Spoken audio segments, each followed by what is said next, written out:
Pemirsa, untuk membahas ini sudah hadir bersama kami adalah anggota TKN dari Jokowi Ma'ruf Amin yang sekaligus merupakan Sekretaris Komisi Saksi Nasional DPP Nasdem dan juga pernah menjabat sebagai anggota Bawaslu periode 2012-2017 Nasrullah. Selamat malam Pak Nasrullah. Selamat malam Pak Nasrullah, bagaimana partai pendukung Jokowi atau TKN menanggapi laporan dari timnya Prabowo soal Jokowi yang menyinggung soal kepemilikan lahan Prabowo pada debat lalu? Sebenarnya sih ya, prinsip dasarnya Jokowi ini ingin menyampaikan sesuatu pada sila kelima sesungguhnya. Keadilan sosial bagi seluruh rakyat Indonesia. Dan konsep kehadiran rakyat itulah yang sesungguhnya yang dikedepankan oleh Jokowi. Dan bagaimana proses pembagian sertifikat tanah itu tepat peruntukannya kepada rakyat. Oke, jadi substansi yang mau disampaikan soal keadilan sosial. Sebenarnya di situ. Dan ya tepat sasarannya kepada rakyat. Bukan kepada orang tertentu atau kelompok tertentu yang memang tidak pernah dilakukan oleh Jokowi selama masa pemerintahannya. Andai kata misalnya itu sudah pernah dilakukan pada masa-masa pemerintahan yang lalu, Jokowi hanya ingin menegaskan bahwa tidak akan pernah terjadi hal yang seperti itu selama dia yang memerintah. Apakah itu harus dengan menyebutkan soal kepemilikan lahan Prabowo? Iya, kenapa tidak? Ya, karena memang publik juga harus tahu. Ya, persoalannya begini, sebenarnya hampir seluruh yang menyangkut tentang kekayaan seseorang, harta apapun, itu sesungguhnya sudah harus dilaporkan, bahkan sudah sampai di dalam laporan harta kekayaan. LHKPN? Iya, yang disampaikan kepada KPU, dan KPU pun juga sudah nyampaikan kepada KPK. Dan ketika semua itu sudah transparan, diumumkan dan sebagainya. Dan ketika itu diungkit dalam forum debat, apakah sah-sah saja karena memang kan sudah menjadi juga milik publik LHKPN. Dan itu bagian daripada transparansi sesungguhnya, iya kan? Nah, ketika persoalan itu sudah sampai kepada rakyat, saya pikir tidak ada persoalan yang tidak ada persoalan penyerangan pribadi di situ. Toh itu bagian yang sebenarnya kalau toh memangnya Prabowo telah menuangkan itu di dalam laporan harta kekayaannya. Yang 220.000 hektar dia ada di Kalimantan Timur, 120.000 hektar yang ada di Aceh, ya dimasukkan di dalam laporan harta kekayaan, kan artinya menjadi konsumsi publik tuh. Kalau itu dimasukkan? Iya dong. Tapi kalau masalah misalnya dia tidak memasukkan, nah itu bisa jadi persoalan baru, ya bagi Prabowo. Nah oleh sebab itu sebenarnya Jokowi semata-mata ingin menyampaikan sesuatu sekali lagi bahwa ada hal yang tidak bakalan dia pernah akan lakukan, ya, baik, ya, kecuali menyangkut tentang kepentingan rakyat semata. Yang jelas Anda menilai ketika kekayaan dari lawan debat itu diungkit dalam forum debat itu tidak menjadi masalah karena itu sebetulnya hak publik, konsumsi publik untuk mengetahui. Haknya publik setiap, apalagi calon presiden ya. Jangankan calon presiden, sekarang ini anggota DPR, DPD ya, tingkatannya semuanya ini rekam jejaknya itu patut diekspos. Patut publik mengetahui terkait dengan rekam jejak orang-orang ini. Termasuk bila perlu adalah harta kekayaan mereka. Oke, tapi apabila ini dianggap sebagai serangan pribadi yang melanggar pasal 280 Undang-Undang Pemilu, jawaban dari TKN seperti apa? Sebenarnya tidak bisa dimasukkan kategori di situ. Karena sekali lagi cermati coba ya. Di pasal 280 itu adalah seseorang yang menghina, ya, menghina seseorang, menghina calon. Apanya yang dihina? Dia punya pemilikan 220.000 hektar. Masa menghina 220.000 hektar? Banyak banget itu. Anda sebagai mantan anggota Bawaslu, apakah ketika menjabat, ini kan berarti ketika Anda menjabat periode 2012-2017 pernah juga mengalami ketika debat Jokowi versus Prabowo tahun 2014? Sama sekali tidak ada laporan. Apakah pernah ada laporan yang serupa? Tidak ada yang namanya laporan-laporan kayak begini ini. Ya.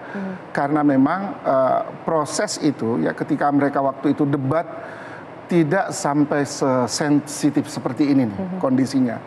Nah, tetapi satu hal yang perlu jadi catatan kita bahwa apa yang dilakukan terkait dengan persoalan pelaporan dan ini dinilai bahwa serangan pribadi, menurut saya bahwa bukan bagian yang sesungguhnya serangan pribadi, ya.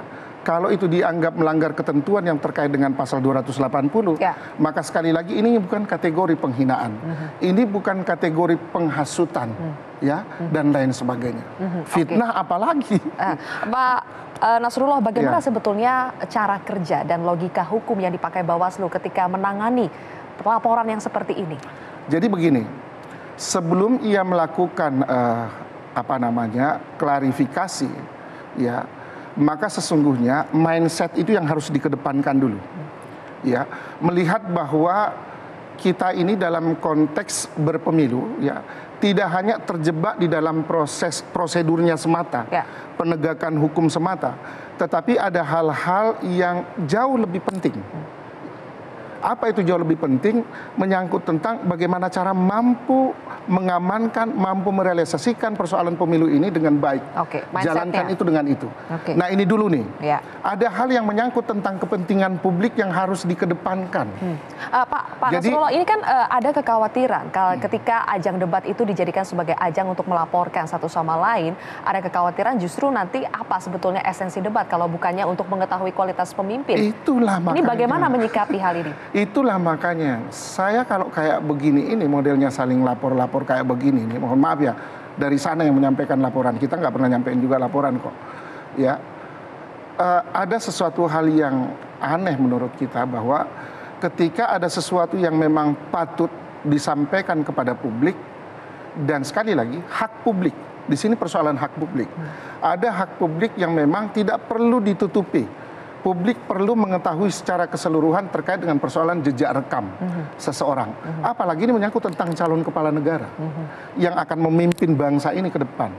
Nah, oleh sebab itu sebenarnya soal yang biasa ini. Tapi kalau menyerang pribadi atau tidak, sebetulnya definisi dan cakupannya itu seluas apa, Pak? Anda sebagai mantan anggota Bawaslu. Mendefinisikan itu memang agak sulit. Memang benar kata Pak Abhan tadi, ya, hadirkan pakarnya yang ya pakar bahasa yang tepat, ya, bila perlu siapalah kira-kira di situ tuh pakar bahasa yang tepat untuk memastikan apakah ini bagian daripada menyerang pribadi seseorang. Tetapi menurut sebagai mantan anggota Bawaslu RI, saya katakan ini bukan bagian daripada itu. Justru malah, ya, ini bagian yang dibutuhkan oleh publik. Salah satu terobosan dari akibat debat yang memang dibuat oleh KPU sekarang, yang nampaknya berbeda, ya, debat pada 2014 lalu, debat pada yang tahapan pertama di tahun 2019 ini dengan yang ada sekarang. Karena memang kan tujuan debat pada yang kedua ini lebih menukik, lebih tajam, lebih eksplor di situ itu. Nah, untuk memperlihatkan kualitas sesungguhnya dari capres. Nah, ketika dieksplor seperti itu, nah itulah kira-kira salah satu konsekuensi dan publik butuh itu. Baik. Publik butuh itu. Jangan Apakah sampai ada rencana untuk melaporkan balik? Mudah-mudahan saja. TKN tidak punya maksud niat seperti itu. Tetapi justru malah yang dibutuhkan sekarang adalah bagaimana Bawaslu jauh lebih cerdas, ya. Coba lihat apakah kira-kira 220.000 hektar yang ada di Kalimantan Timur dan 120.000 hektar yang ada di Aceh itu benar-benar sungguh-sungguh sudah masuk di dalam laporan harta kekayaan. Kalau itu tidak, maka itu sekali lagi itu bisa berdampak buruk terhadap Pak Prabowo sendiri. Bisa jadi persoalan baru. Iya, persoalan baru. Terima kasih Pak Nasrullah telah bergabung bersama kami di Prime Time News. Apa tindak lanjut Bawaslu atas dilaporkannya Capres nomor urut 01 Joko Widodo oleh tim Advokat Indonesia Bergerak? Sudah bergabung dari Semarang, Jawa Tengah adalah Ketua Bawaslu RI, Abhan. Selamat malam, Pak Abhan. Selamat malam, Mbak Silvi. Ya, Pak Abhan, bagaimana tindak lanjut Bawaslu atas laporan terhadap Capres Jokowi yang dilayangkan oleh kubu Prabowo ini atas konten yang disampaikan pada debat minggu lalu? Oke, terima kasih. Jadi atas laporan terkait hal tersebut, ya, kami tentu sesuai dengan prosedur dan SOP kami pelajari apakah laporan ini sudah memenuhi syarat formil material laporan atau belum, gitu kan. Kemudian kalau nanti sudah sesuai, sudah memenuhi syarat formil material sebuah laporan, maka kami register di dalam laporan dan nanti kami tindak lanjuti dengan meminta keterangan beberapa pihak yang terkait di dalam persoalan ini. Terutama tentunya kami akan klarifikasi lebih mendalam terhadap pelapor yang melaporkan kejadian tersebut, ya. Dan juga nanti kami juga tentu mengundang klarifikasi pihak-pihak lain. Baik, yang terkait. Sekarang posisinya laporan itu sudah masuk ke Bawaslu, Pak? Apakah sudah diverifikasi persyaratannya memenuhi atau tidak? Sudah masuk dan masih oleh tim kami sedang didalami mengenai keterpenuhan syarat formil material dari sebuah laporan. Oke, Pak Abhan, sebetulnya aturan spesifik soal debat Pilpres itu, Pak, tertuang dalam Undang-Undang Pemilu atau aturan yang dibuat oleh KPU bersama dengan TKN dan BPN? Jadi secara umum bahwa debat itu bagian dari salah satu metode kampanye dan di Undang-Undang 7 sudah disebutkan apa-apa larangan di dalam sebuah tindakan kampanye itu sudah ada diatur dalam Undang-Undang 7 tahun 2017. Artinya apa yang dibuat tata tertib untuk debat itu tentu tidak keluar dari apa yang telah diatur di ketentuan Undang-Undang 7 tahun 2017. Oke. Tapi Pak Abhan, ini saya baca Pak ya, pasal 280 ayat 1 huruf C Undang-Undang Nomor 7 tahun 2017 tentang pemilu di sini menyebutkan bahwa melarang peserta, pelaksana, dan tim kampanye menghina seseorang, agama, suku, ras, golongan, calon, dan atau peserta pemilu yang lain selama masa kampanye. Tapi Pak Abhan, cakupan larangan yang diatur dalam pasal ini hanya hinaan yang terkait dengan SARA atau bagaimana Pak? Ya, itu di 280 huruf C kalau tidak salah ya. Itu kan pelaksana, tim kampanye, peserta dilarang di dalam kampanye menghina seseorang, suku, agama, ras ya, terhadap calon yang lain kira-kira itu. Itu memang ketentuan norma di Undang-Undang 7 khususnya di pasal 280. Ya. Lah, apakah kejadian kemarin masuk dari kualifikasi larangan itu atau tidak? Tentu ini nanti kami perlu mengkaji lebih lanjut atas dasar alat bukti, keterangan pihak-pihak, dan fakta-fakta yang lain. Baik, lalu Pak, menyerang pribadi atau tidak, itu bagaimana mengukurnya Pak? Apa batasannya? Inilah yang tadi saya katakan bahwa kami tentu harus mengkaji lebih lanjut dari alat-alat bukti dan fakta-fakta. Kami tentu hari ini belum bisa menyimpulkan ya, apakah kejadian itu masuk kualifikasi pelanggaran itu atau tidak. Kalau begitu saya tanyakan, sebetulnya definisi menyerang pribadi itu seperti apa sih Pak?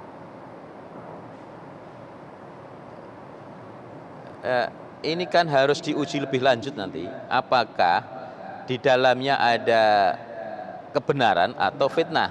Maka tadi saya katakan, kami saat ini belum bisa memastikan ya, tetapi harus menindaklanjuti dengan kajian, dengan klarifikasi ya, dan juga pengumpulan alat bukti dan tentu keterangan-keterangan lainnya ya.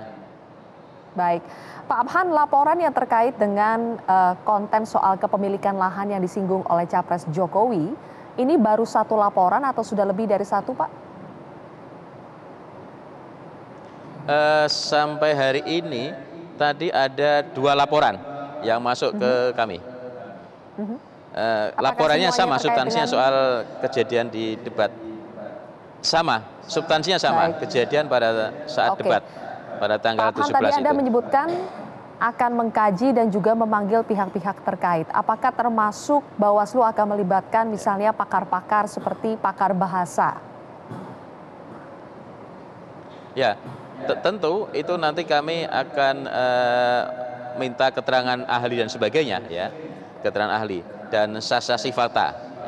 Jadi keterangan ahli saya kira bisa keterangan ahli bahasa dan keterangan ahli disiplin ilmu lainnya. Oke, Pak Abhan, terakhir ini kan ada kekhawatiran ajang debat ini justru dijadikan sebagai ajang untuk melaporkan sehingga mengganggu esensi dari debat itu yang sebetulnya tujuannya adalah untuk mengetahui kualitas dari calon pemimpin.